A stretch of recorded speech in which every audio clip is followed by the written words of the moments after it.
Hey, how you doing? Justin here. Today we are checking out The Jack by acdc. This is a great acdc song for beginners or anyone looking to get into that kind of rock blues bridge, because this is really a blues but played by a rock band, so it's got a little bit more balls. Just a quick note about the sound: it definitely wants to be played with a cleaner sound than you might expect. Okay, the guitars are pretty clean, don't go loading on too much distortion, and also picking quite lightly. You can hear with this sound I can get quite distorted, but if I don't play it so hard, it cleans up a lot. So try and find a zone on your guitar where you can play really hard and get a little bit of grunt in it, a little bit of distortion, or play softly and get a clean sound. That's the kind of thing you're looking for there. There'll be amp settings and more details on that on the website. But let's get to a close-up and check out how to play this bad boy.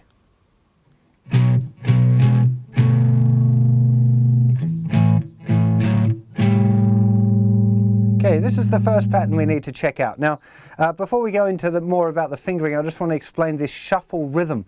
Okay, so whenever I'm counting it, I'll be counting it as like 1 and 2 and 3 and 4 and. But it's important to realize that it's really, this kind of rhythm is the first and last of a group of triplets. So we kind of have 1 triplet, 2 triplet, 3 triplet, 4 triplet. That's the rhythm.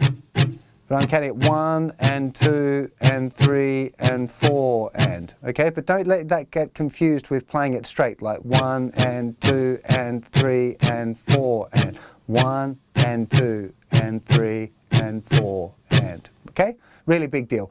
So let's get on to these chords. So this is a B power chord up at the 7th fret, first finger in the 7th fret of the thicker string, third finger in the 9th fret of the 5th string. Okay, just those two notes, making sure the underneath of the first finger is muting all of the thinner strings underneath it. Now, what we're going to be doing is we're going to be playing that twice, then little finger going down in the 11th fret of the 5th string, and then it slides up, or actually you just put it up, to the 12th fret.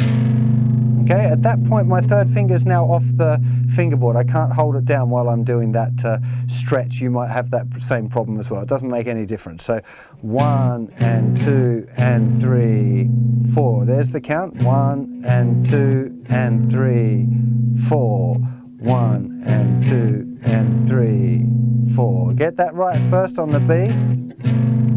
Then move it down 2 frets. And then back to B. And down to A. It does that a couple more times on the record. And eventually it gets down to E. Okay, so now first finger's going down in the 2nd fret of the 5th string. We're playing the open thicker string, open 6th string. Third finger in the 4th fret of the 5th string, and then either use your little finger or slide up your third finger. It doesn't make any difference. And now we've got this little, okay, which is A sharp, and B, power chords. Okay, now you could do it here, but you can hear on the record afterwards, you hear all of these fingers sliding up the fingerboard, so I'm pretty certain it's down here.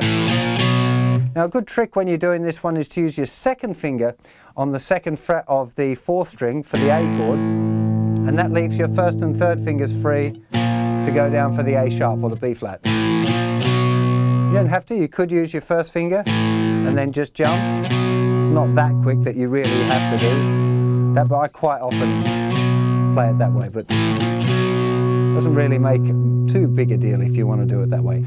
So it's important to realize as well where that's happening. So on the E, 1 and 2 and 3, 4 triplet 1. Okay, so it's coming in the last 2 notes of the last triplet. Again, 1 and 2 and 3, 4 triplet 1, 2, 3, 4. Then it goes 1 triplet, 2 triplet, 3.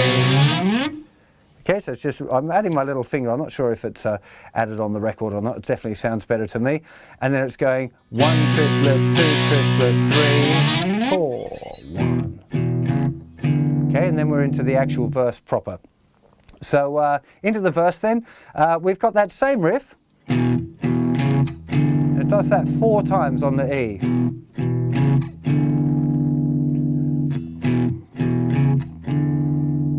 delicate with it. You don't want it getting too heavy yet. Now on the A, okay, a really nice little, very subtle change. It's exactly the same. But when you put your third finger down, you want to use your third finger this time in the 5th fret. You're also going to put your second finger down in the 4th fret of the 3rd string and first finger down the 3rd fret of the 2nd string. It's like a little G triad but with the A bass note. Be nice and light. You don't want it to get too crunchy like that. It's got to be... Don't hold your pick too hard.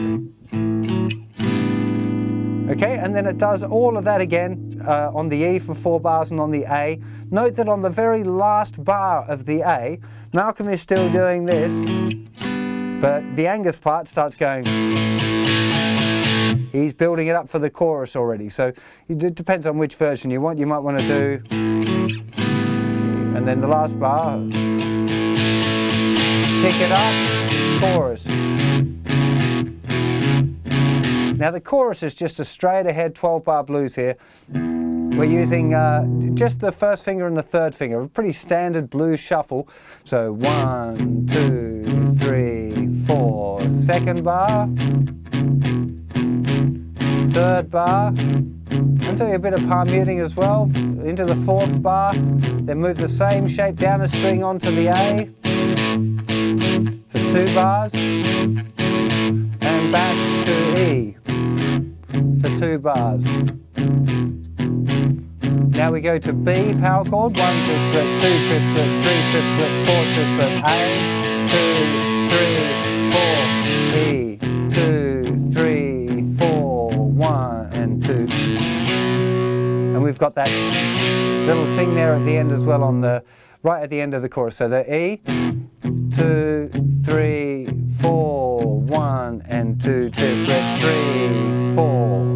Now it does the solo, which is exactly a 12-bar blues sequence, the same as the chorus. Then we've got another verse, so the 4 bars of E, 4 bars of A, 4 bars of E, 4 bars of A, another chorus. Now in verse 3, it's just doing some stabs, so it's just nice little short chords, so just playing the little E power chord and making sure that you keep it nice and muted in between with the fingers going down, muting all the strings, and as well using your picking hand to just rest on the strings just to make sure you keep everything nice and quiet. This is a really cool beginner kind of an AC/DC song, but the thing here to remember again is that simple ain't easy. So even though the notes are pretty simple, to really make this groove and to really play along with the record so it's feeling like totally rock solid is kind of tricky. Right, so it's one of those things, again, you want to be practicing along with the original recording and really try and match your guitar to the recorded one so that it's exactly the same. Really try and lock into the groove on there and make sure that it's really, it'll feel good when you get it right. Okay, it'll always feel, I kind of think of it as unstable. Okay, if you're not quite locked into the groove, it won't ever feel like it's kind of, the term that we use is locked in, okay? You really want to be looking for it to feel absolutely tight and perfectly synchronized with the record. And there's really a lot to be learned by doing that. One of the things that's definitely worth noting again, as with most AC/DC songs, is the way that the guitars are panned left and right, so you can quite clearly hear the difference between the parts and the way they weave together. It's an amazing solo in this one, a really good example of a blues solo in a kind of a rock context. If you want to get your transcribing ears on, it's a lovely solo to have a look at. We're in the key of E, so kind of E minor pentatonic-y kind of things. So I'm sure you'll have a lot of fun playing this tune. Great one for a band if you've got a band together as well. So I'll see you for plenty more lessons very soon. You take care of yourselves. Bye-bye.